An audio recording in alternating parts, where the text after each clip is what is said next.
I'm grateful for all the nuances that I've gained. They've cost me dearly, but I'm grateful. There's a quote I love that says, "Wisdom is healed pain," and I'm grateful for that wisdom. I'm JJ Heller. And I'm Dave Heller. And this is Instrumental. In every episode, we explore the instrumental moments that made our guest who they are today. We hope our conversation reminds you that every second matters, because none of us knows which moment will be the one that changes everything. Big love happens in the small moments. Hey friends, it's JJ. You kind of seem tired, JJ. You're like, hey, everyone. I didn't mean to sound tired. Hey, friends. It's a little Eeyore, isn't it? Well, I was looking out the window, and it's like gloomy and rainy. So maybe I'm just in that headspace. Don't put that headspace out in podcast land. Okay, sorry. Hey, friends. There you go. Well, our guest today on Instrumental is our good friend, Jason Gray. Yay. Who we have known for nearly 15 years now. Wow. We've kind of traveled sort of parallel musical journeys. We were actually performing at an event where Jason was essentially trying out for the record label that he's still on. Yeah. And we played gigs with him before he was a signed artist. We've been on tour with him as a signed artist on our tour bus that we no longer have. But Jason is a super talented singer-songwriter.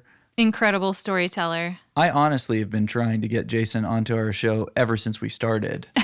Yeah. And I'm so glad that we finally were able to schedule a conversation with him, because you guys are going to love this. Well, and it is kind of miraculous that we were able to schedule a time with him, because he's literally one of the busiest people we know.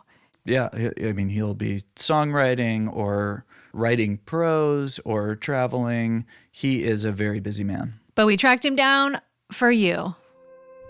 Our conversation with Jason begins at the very start of his musical journey. While Jason had a passion for music and songwriting, he began his professional career as a minister at a church in Minnesota. Here's Jason. I did a semester of college as a music major. What school was it? Minnesota State University of Mankato. Wow. So it was... The famous music school. Yes, exactly. Right, yeah. It was where I lived, and that was the college. So around that time, Greg Long, do you know who he is? Uh-huh. Before he became a part of Avalon. He was playing at our church, and I was in charge of picking him up and driving him around, taking him out to lunch afterwards.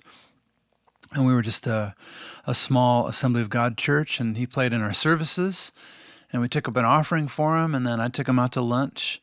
I said, hey, I think I want to get into this music thing. I think that's what I'm supposed to do with my life, and do you have any pointers? And he said, the first thing you're going to want to do is make a record so that you have something to leave behind with the people who come to your concerts. I go, okay, cool, you know. And then he gave me his offering that he made that morning to put toward my first record. Isn't that so cool? What? I've never heard of someone doing something like that. I know. It's crazy. I didn't even take him out somewhere nice, you know. But I was like 20 or 21 years old at the time. Wow. And began making a plan for how I was going to make my first record, and started writing the songs, you know. And thank you, Greg Long. Wow. No joke. Isn't that so cool? Were you still a music student at that time? No, I do remember thinking having a master's in music from where I was at was only going to help me become a music teacher. It wasn't going to help get people to my concerts. It wasn't going to grow an audience. And so I had dropped out of school and thought, I'm going to focus that energy on writing songs and going out playing shows. That seemed like the path. I released the first record in 1997. Okay. And then was just out playing coffee shops and spaghetti feeds in the basement of Lutheran churches and Assembly of God overnighters and a couple bars and clubs, you know. Very early on, I realized I really didn't like playing the bars because you're just the background music to people hooking up, and it's way easier to do what I do in the church than to be out there doing it in the bars and stuff, because a church audience, they come to listen, they come to engage. At that time, I was really into singer-songwriters like David Wilcox and Pierce Pettis, like gourmet style songwriters who wrote these great songs. And there was a woman at my church, her name was Bennett, and she was into those kind of artists too. And so we would connect over that, like, oh, have you heard the new Pierce Pettis record? Oh, have you heard the new David Wilcox record? And I felt like we were music buds. So when I made my first record, I was excited for her to hear it. I shared it with her, all expectant, like, oh, she's, we get each other. We're in the same kind of music. And her feedback was, well, I guess I was hoping that the songs would be better, she said. Wow, she didn't mince words. No, she didn't mince words, and maybe she would hate that I'm telling this story about her, because she's awesome. But that really stung, and I kind of avoided her for a while, maybe like a couple, 2 or 3 years. Like that really hurt. I now recognize it as one of the greatest gifts that anyone has ever given to me, and I'm so grateful that she was truthful in that moment. Because, like, if I'm known for anything in our industry, I'm known for being a thoughtful songwriter. To the degree that I'm a decent songwriter, it's because that criticism stung so much, and I was so embarrassed that I never wanted to feel it again. And I dug in, and I studied great songwriters, and I really tried to learn how to write great songs. So thank you, Bennett. Thank you very much. Shout out to Bennett. So, Tough love. Yeah. Hearing that says to me that there were people in your life who were listening to your songs who weren't providing that kind of feedback before. Oh, I think what you need early on is you need to think that you're awesome, right? You kind of need to have blind ambition and a lack of discernment. A realistic appraisal of your ability isn't always helpful when you're young, when you're starting out. You kind of need to think that you're awesome even when you're not, And I've been around younger artists who, they're not great, but there's just something about them. It's something about who they are that I want to support this, I think I probably had a little bit of that going on, Was there a song from that season where you realized this song makes people respond in a way that's different than the other songs that I've written before? Yeah. Off the very first record, there was a song called Come to My Table, and it was just hey, wherever you're at in your life, no matter what's happened, no matter what you've done, what's happened to you, you're welcome here. You've got a place at my table. There's a painting by Van Gogh, Church at, and I can't remember the name. Church at somewhere. Yeah. And it's this beautiful painting of a church, but there's no doors on it. And it was Van Gogh's way of expressing that he couldn't find a way into the church. Realizing that broke my heart, and I, because I've experienced my version of that, like I've gone to church when my life was falling apart, or I was heartbroken, and there was just way too much positivity, happy clappy, triumphalism, all of that felt like a bouncer keeping me out, And I decided many years ago that I wanted to write songs that had a door on every side of them, So like even if it was a positive, happy song, there'd be some kind of, blue note in the whole thing that would hopefully, like, this may not be where you're at, but you're still welcome here, And you asked me, that makes me realize that instinct has been there all along, like that all along, and that was the first song on my first record. It was called Come to My Table. And I think I've tried to continue that sentiment up through now.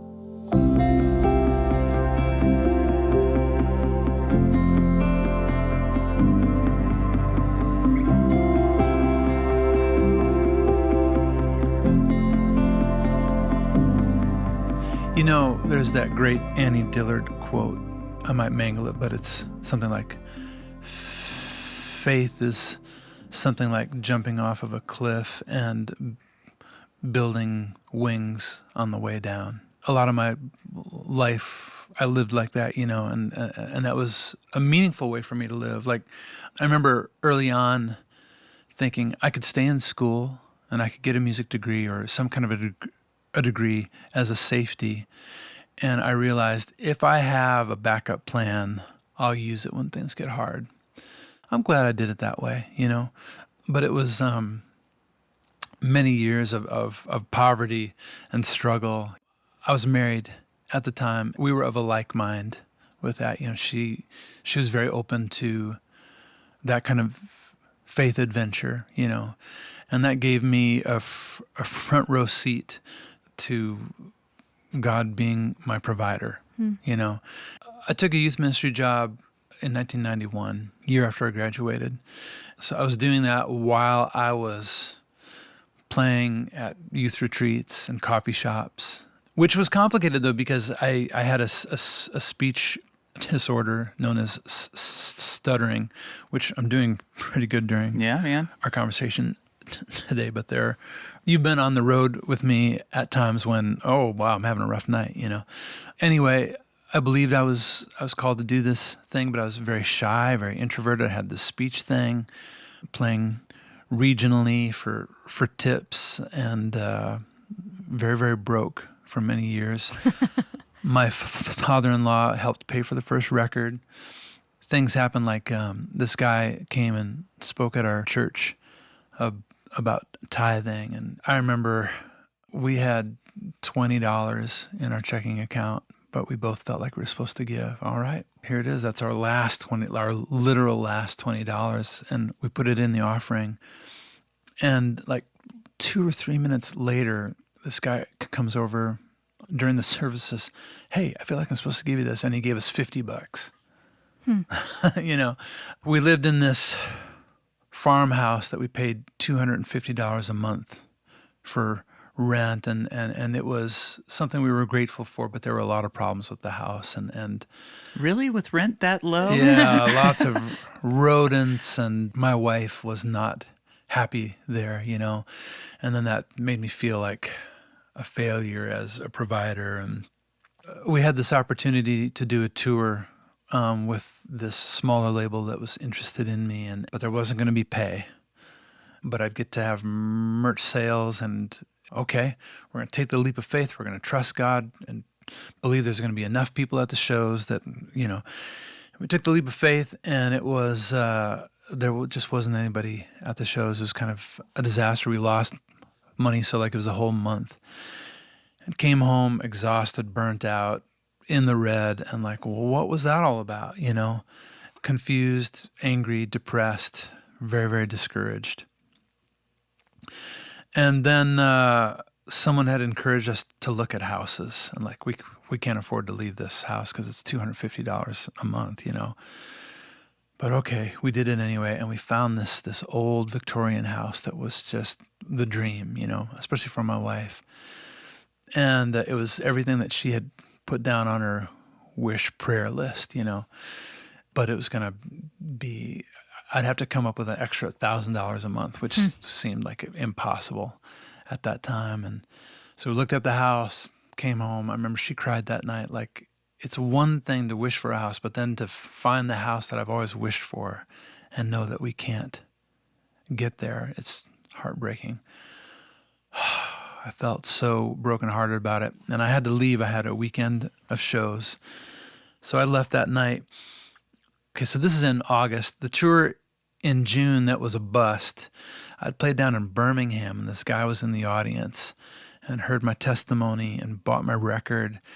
He credits that experience with bringing him back to the Lord, and so somehow he tracked me down, and he called my house. Wow. And my wife gives him my cell phone number, and he calls me on the road and introduces himself. I'm like, who is this I'm speaking with? And he said, and then I've just been praying for your brother Jason, and I feel like the Lord has put it on my heart to ask you do you need help right now? And then I like, this house, And he said, I'd like to help you with that. So you can count on $400 a month from me. Whoa. And then that same night, my wife went out to dinner with my parents, who said, yeah, we believe you're supposed to be in this house.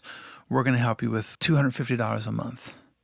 And while they're there at Applebee's, our pastor happened to be there and walked up to the table and said, we were in church this last week. The Lord has put it on our heart that we need to support you guys as a ministry. We want to pledge like $250 a month. And all of a sudden, we were within $100 of being able to make this without anybody. We never communicated the need or anything like that. It just kind of all came literally within 24 hours. And all of that felt so affirming, and like the Lord sees us and he cares. Wow, And then in August, we made an offer on the house. Someone made a higher offer on the house, but the owners of the house saw our family and was like, we think this family is supposed to be in this house. And so they declined a higher offer to put us in the house. And the house was fully furnished with antiques. Wow. They said, you can have everything in the house. Wow. We had twin boys, and they were about 7 years old at the time. And our youngest was about to be born in September. So I'd blocked 3 weeks off the calendar to be home for the birth. So that meant we got into this house, and all of a sudden I didn't have work, and we were living hand to mouth, So like, well, now how am I'm not going to be able to make our first house payment. And I'm anxious about it, and like, how's this supposed to work? God, you brought us here. You're going to abandon us now, And my first show back on the road after Gus was born, I was playing at a church up in Minneapolis, and the pastor wanted to take me out for lunch. I met him at the place where we're supposed to go for lunch, and he comes up to the table. He says, Jason, on my way here, I believe the Holy Spirit spoke to me and told me that I'm supposed to make your house payment this month. Whoa. Opens up his checkbook. How much is it? And I start crying. And I say, you have no idea what this means to me this week. And I explained to him the whole thing. And it was beautiful. I've never forgotten this. He started crying. He said, do you understand what that means, Jason? That means that I can hear from the Lord.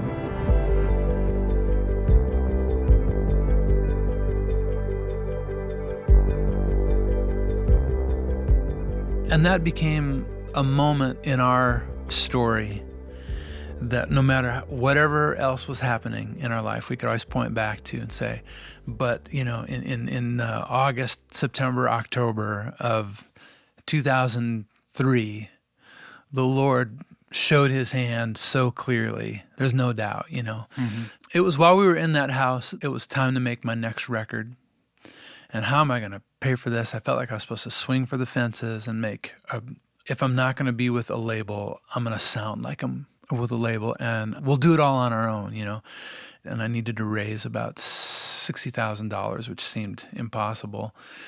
And there's no internet crowdfunding stuff at that time. But what I did have was a mailing list. Like literal mail. Like postal, right? And I printed out all the, on mailing label stickers, and I made a little postcard because that was the cheapest way to send things. Yeah.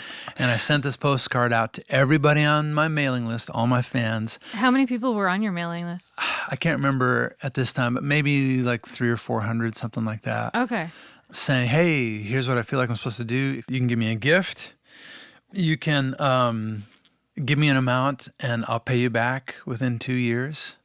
Or I can do it plus 4% interest, which is a little bit higher than your savings account. What do you say? You want to do it, In this era, I mean, it's very pre-social media. Yeah, I didn't have like a MySpace page or anything like that. Yeah, it was before all that. It was really hard to get 300 mailing addresses. That's years and years of work. 7 years, I guess, and yeah. So got a good response from that, including the man from Birmingham who would help me get into my house. And he was in for, I don't know if he would want me broadcasting how much, but he was in for a significant amount, to the point where that confusion I had about why did we do that tour? We trusted the Lord and we went out there and we didn't, we came back broke. It was like, oh, maybe that's why we did that tour. That actually ended up being, in the long run, the most profitable tour I've ever done. Wow. He helped get me in my house, helped pay for my first record. There were 2 or 3 Christmases where Christmas wasn't going to happen because we were so broke, and he swooped in, saved the day, Oh my gave us goodness. like $2,000, have your Christmas. I don't know if you guys have had this experience or not, but there have been a lot of tours or dates that I've done that were a disaster, but there was one person there who ended up becoming so important in my life, and so things aren't always what they seem, right? So got the money. That was the record that eventually caught the eye of Centricity Music and how I became a signed artist, So that was also God's provision. But then even with all the gifts, there was a significant amount of debt that we were carrying, that as an independent artist playing coffee shops and youth retreats and small audiences, we carried that debt for about 2 years, and no matter how hard I was working, we weren't able to pay it down, and it just wasn't going down, and it was like a millstone around our neck. It was killing us. And then we heard a guy at our church plant this idea that, hey, you're tithing, that's great. If you're in debt, why don't you try double tithing and see what the Lord will do? And hats off to my wife, she really took that to heart. And I was like, okay, that seems crazy to me because I'm out there breaking my spirit trying to pay this off. But I wanted to honor her faith, and so, all right, let's do that. And you guys, I can't explain it. Looking back, neither of us could explain it, but that debt that I couldn't pay off for 2 years, within 9 months of double tithing to our church, the provision came in for us to pay it off. The math doesn't make sense, but it happened, So there were these instances of these dramatic gestures from God that's like, oh, he is in this. He is my provider. He's got my back for sure. When you reflect on that now, Yeah. what do you think about it? I was persuaded that I could trust God. So that got confusing as my marriage began to fall apart.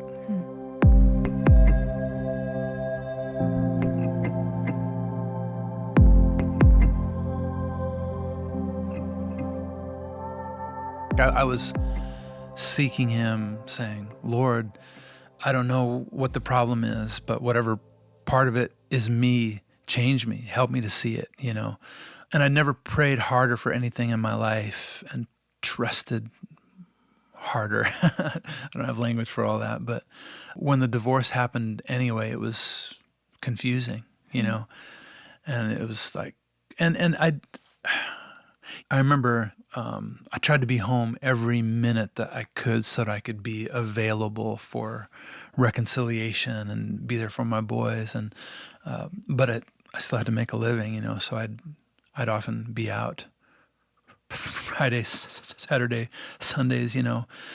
I'd leave home at the last possible moment and come home the earliest I could, which meant I just wasn't getting a lot of sleep, So I'd wake up at 3 a.m. Friday morning and drive to the airport, fly to where I was going, get picked up by a pastor at the church, and would feel like I'd have to be on as available for conversation. And then I'd get to the venue, meet everybody there, have to be on for that, do sound check, then be escorted to my green room, and I'd get in the green room and I'd collapse in the corner. And I would just, like, ugly cry, just weep for about a half an hour, begging God, please help me to see what needs to happen. And in the meantime, give me strength to do what I have to do this day. Because as my personal life was falling apart, finally, all these years of sowing into my career, my ministry, it was finally beginning to take off, So that was very confusing too, because I felt very blessed in that, and and cursed in this other area of my life. Then I'd have to pull it together and do a meet and greet for a half hour, then do the show and meet people afterwards, and then get taken back to the hotel and get in my hotel room, and I'd collapse before I'd get to the bed and be curled up on the floor crying out to God, please save my family and help me know what my part is. And just for the longest time, I just felt like all I could hear was a dial tone.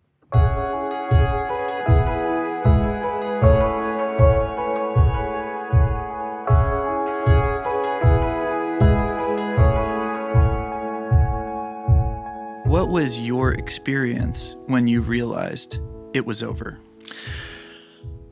I definitely remember the day when she signed the divorce papers, and for me it was the death of everything that mattered the most to me, And then I also lost my ability to trust God. So I was very lost in that time. Meanwhile, my music is finally working at radio, And what's the name of your single?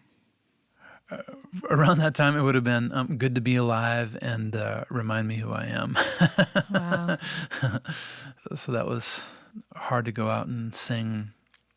After concerts, people would come up to me and say, wow, this song helped me to remember what my identity is, and it helped save my marriage. Mm-hmm. I heard that night after night, and I was like, why is the medicine working for everyone else, but it's not working under my own roof, This leads to a crisis of faith. Oh, yeah. I'd come home from tour to this empty house that 10 years ago, the Lord had miraculously provided for my family, for us to raise our children. And that miracle now seemed like a mockery to me, what the God who got us into this house couldn't keep us here, And so it was very depressing to be in that house, And so I finally decided I need to sell this house. I didn't build a lot of relationships in that community because I was either on the road or when I was home, I was just home to be with my family. A lady who was my neighbor, she rounded up a couple of the church ladies, and a buddy of mine flew in from Colorado, and in 4 days we went through the whole house, and I just had to quickly throw out like toys that my boys had played with. Like all that was very traumatic, and my wife had left her wedding dress there, and it's like, and I'm like a meaning junkie, and like I feel things very deeply, and I assign a lot of meaning to things. So what am I supposed to do with this wedding dress? Like throwing it away feels wrong, but I'm not going to keep it, We got everything cleared out.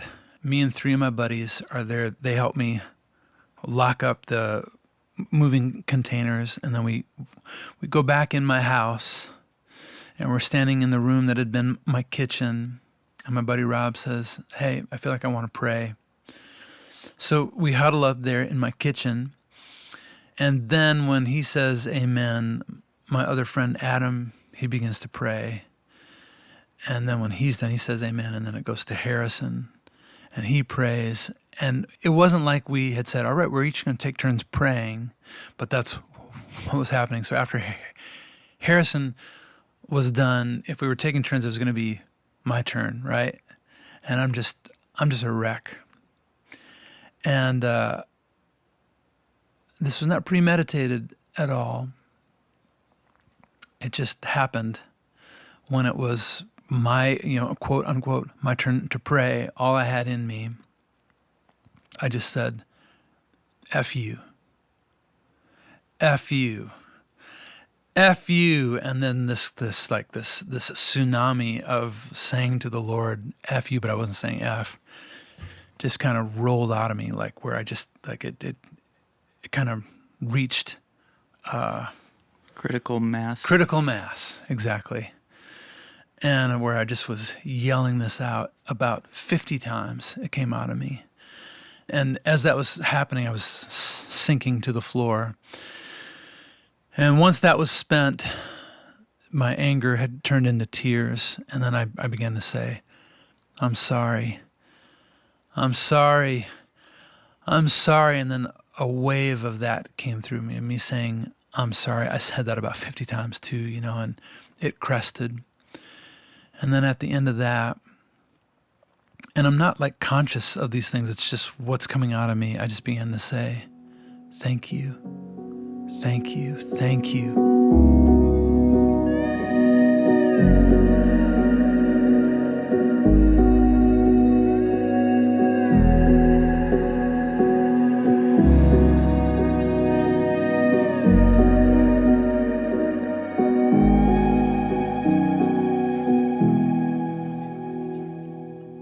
I remember at the end of that, it felt like some little piece of me had healed, and I felt like I was aware that was maybe the most significant prayer that I'd ever prayed in my life.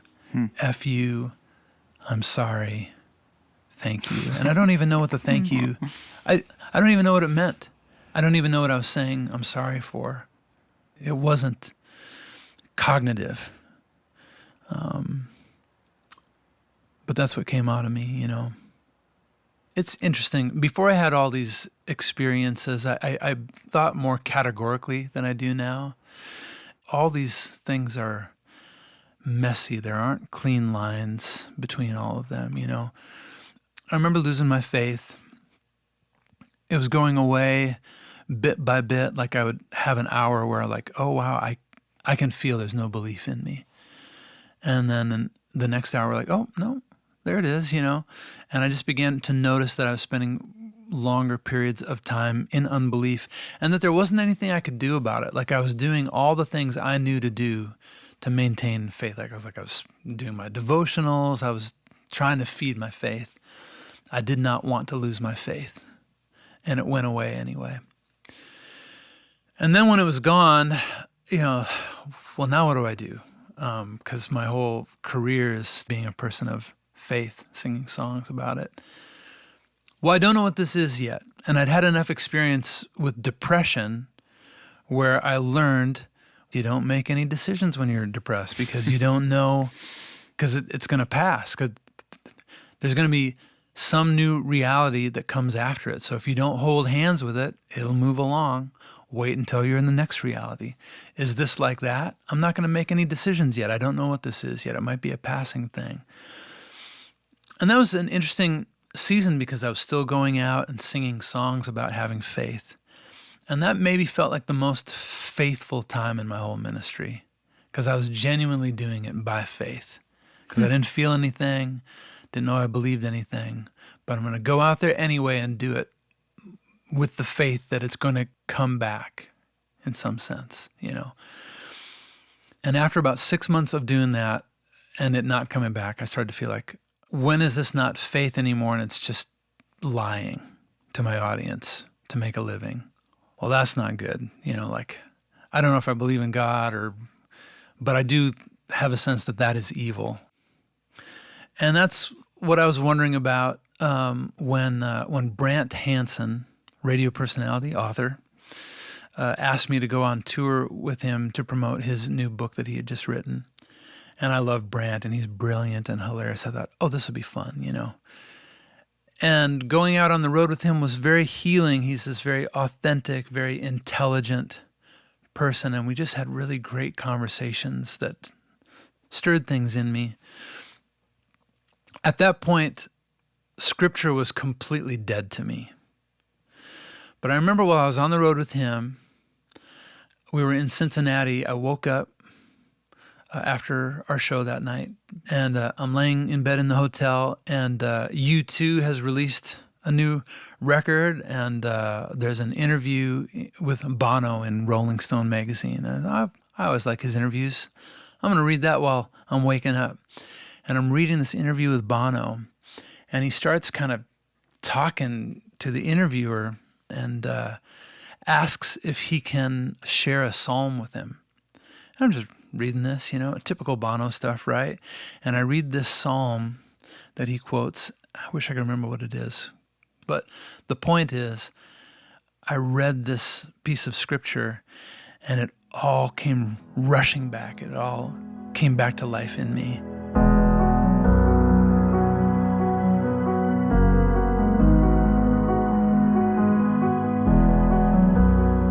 I started weeping. And what do you make of that? I have no idea. All of a sudden I believed again. My faith was in me again. And my experience of it was that it went away when I didn't want it to, and it came back when I wasn't looking for it to come back. And I don't know what any of that means, and that's my best attempt at putting words to this mysterious experience. Maybe it's not theologically correct or even true, but that's my best interpretation of it. And it did give me this sense of humility, because I guess I'd always imagined that my faith was mine, something that I was a steward of and had control over. And that experience made me feel like, well, no, my faith is something I collaborate with. In some sense, it has a will of its own, perhaps, because it went away when I didn't want it to, and it came back when I wasn't asking it to. That was how my faith came back to me. I could believe in things about the Lord, but I still didn't have intimacy with him. So I started to be able to believe again, though I would say that my belief looks different. It's not the same as what it was before. Scripture is less of an answer book than it is an invitation to wrestle with holiness and mystery. I'm less concerned about proof texts, and I'm more interested in wrestling. The intimacy piece is interesting, and it's relatively new. I had lost affection for the Lord. I could believe in the Lord, but for most of my life, I had this kind of tender-heartedness, more like falling in love. I wrote that song. It was like a happy pop song, but it was my reality. I had this real intimate connection with the Lord. Didn't really have that. I didn't have affection for the Lord anymore. Like, I wouldn't have articulated that to myself either. It wasn't until there's a camp that I've been doing for 24 years. And the last day of camp in August 2020, I've packed up my car. We're going to leave early in the morning, and I'm walking back to my cabin. It's 1 a.m., and I just feel a pull in my heart to go hang out on the dock. And I'm sitting there beside the lake in the middle of the night.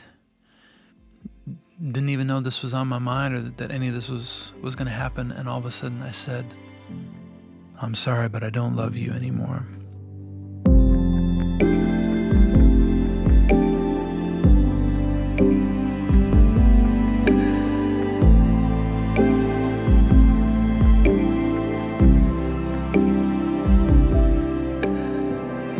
I remember having a breath like that and standing up and leaving the dock. And I noticed, though, as I walked away, that my spirit felt lighter. Like that confession was the first step in having my affection for the Lord restored.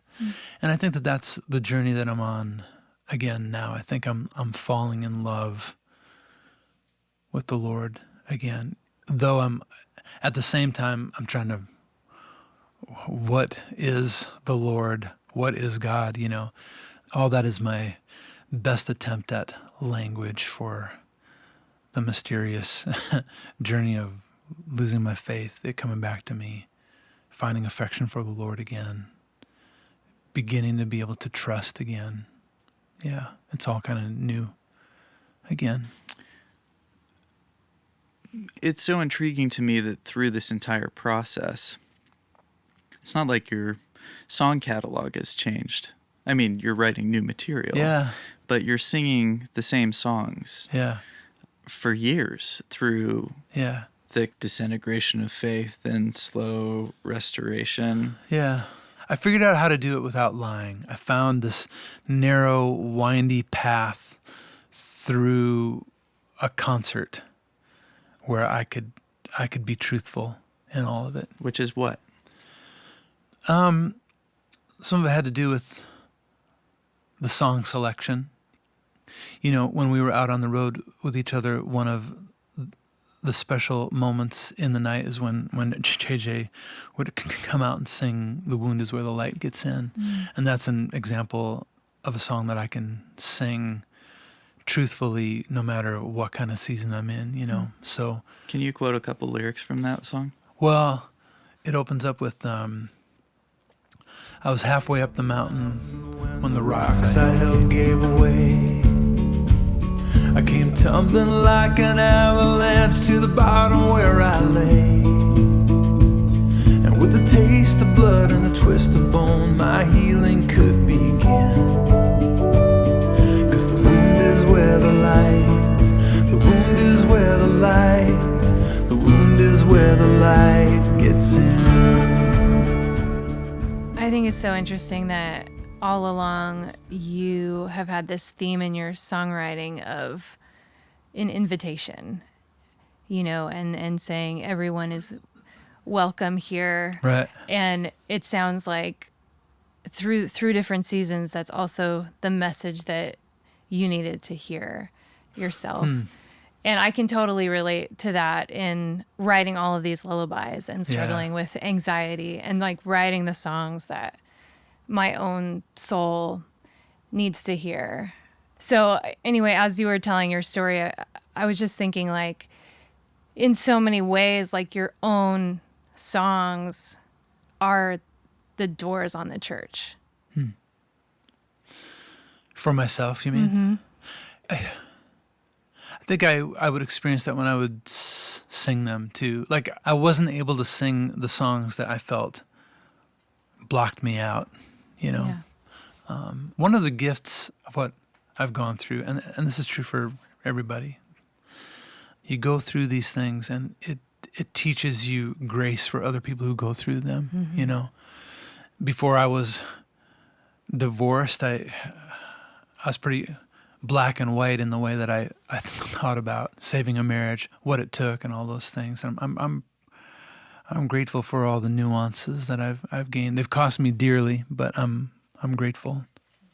There's a quote I love that says, "Wisdom is healed pain," and I'm grateful for that wisdom. What wisdom I have, I'm grateful for it. I got a lot more that I need.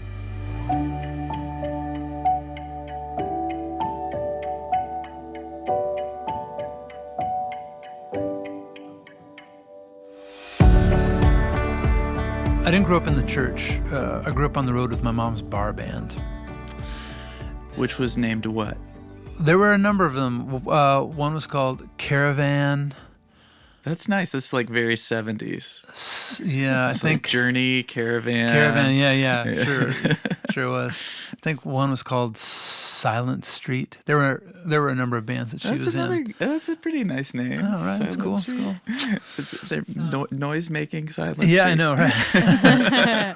So they had this old converted school bus, and we'd hop in this thing. And I was like 5 years old at the time, and we'd travel all around Minnesota and the tri-state area, you know, and we'd arrive at the bar and they would haul in all the gear, and then my mom would stick me on a stool at the bar while she would sing.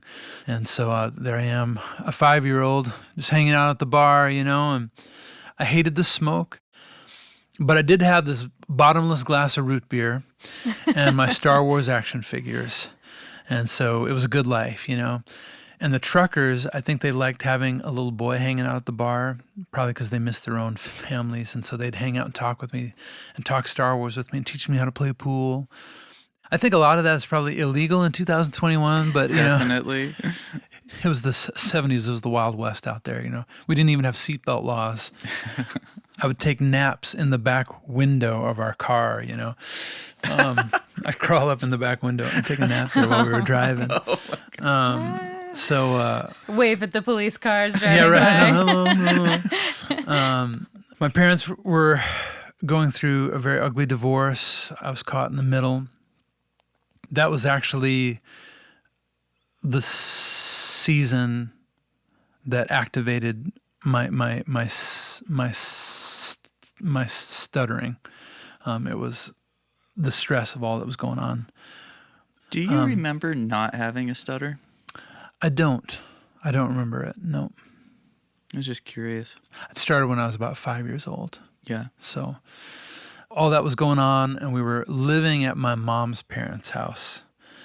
And my grandpa was a good man, but he was also an alcoholic. So there was a lot of chaos, a lot of drama in the house, and I didn't have my own room at that time. I'm sleeping on the couch every night downstairs. And I remember I was on an errand with my grandpa, and it was winter in Minnesota, so he left the car running when he went into the liquor store, and the radio was on. And over the speakers comes my favorite group, Simon and Garfunkel, and this song, Bridge Over Troubled Water. And I have a memory of sitting there in the car and having a sense that there was a presence there with me, speaking to me, saying, "Psst, hey, I want you to know that this is how I feel about you. When you're weary, when you're feeling small, when tears are in your eyes, I will dry them all. Like a bridge over troubled water, I will lay me down for you." And I've heard this in my heart, and I believed it. And I didn't have language then to say that it was God speaking to me. Nobody was really speaking to me about God, or and they for sure weren't telling me that I could interpret songs spiritually. So I don't think I could have made up this experience. I don't think I could have contrived it. So I think it was a genuine encounter with the Holy Spirit, And I feel like I pondered that experience in my heart over the years as language gathered in me to be able to articulate that experience and say, God spoke to me. I imagine that a lot of us have people in our lives that we are concerned about the path that they're on, and we're praying that somehow God is able to get through to them. And I like to say, hey, God is able to make himself heard and known. And I believe that because, as a 5-year-old kid in the land of Lutherans, the first time I heard God speak to me was through a Jewish agnostic New Yorker named Paul Simon.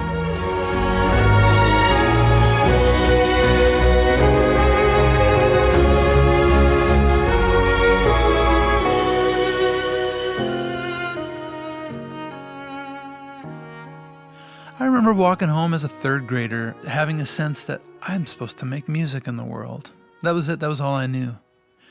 It didn't occur to me I'd have to learn how to play something or write songs or learn how to sing. I was very shy.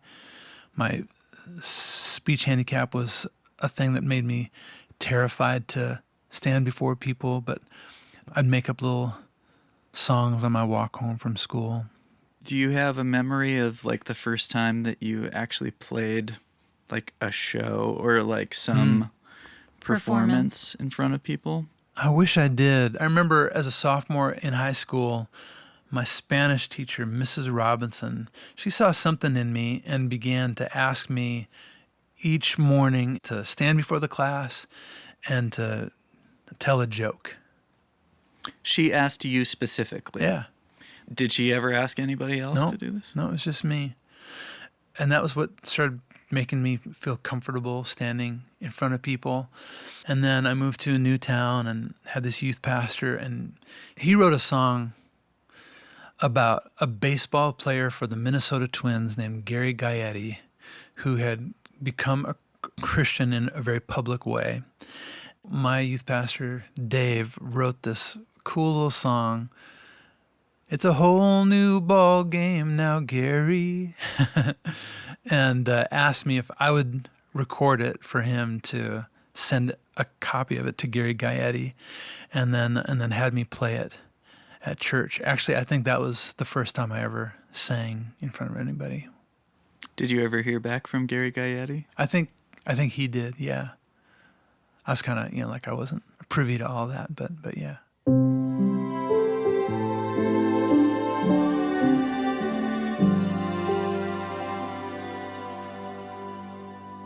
If you never went on that tour where you only could play for merch, where do you think your life would have been if you just said no and you didn't go on that tour and Paul didn't pay for your house and didn't pay a good chunk of that record that landed you the record deal? Yeah, who knows? My belief is that saying yes, being willing to take the leaps of faith where you build wings on the way down, that's how you learn how to fly. If you don't do that, then that's fine, but you probably won't learn how to fly. I tend to think that the best things in my life have come from the jumping off the cliff moments and being open and stepping out. That seems clear to me.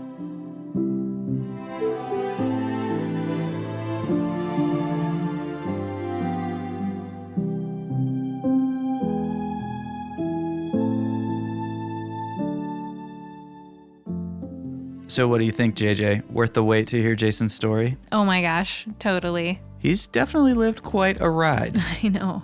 I'm a bit more of a planner. I prefer to have my wings attached before I jump off of a cliff. Yeah, I can see that. But I admire Jason's faith, his stepping out over the abyss and trusting that the Lord will continue to lead him in whatever his future looks like. As someone who is generally fearful and avoids the edges of cliffs, it was so good for me to hear this bit of wisdom from Jason today. You can find out more about Jason at his website, jasongraymusic.com. That's jasongray, Gray, music.com. This episode of Instrumental was produced by me, JJ Heller. And me, Dave Heller. Our theme music is my song, Big Love, Small Moments. That I helped write. You can always listen to JJ's songs by telling your smart speaker to play music by JJ Heller. We'll be back next week with another episode of Instrumental, so be sure to subscribe wherever you listen to podcasts.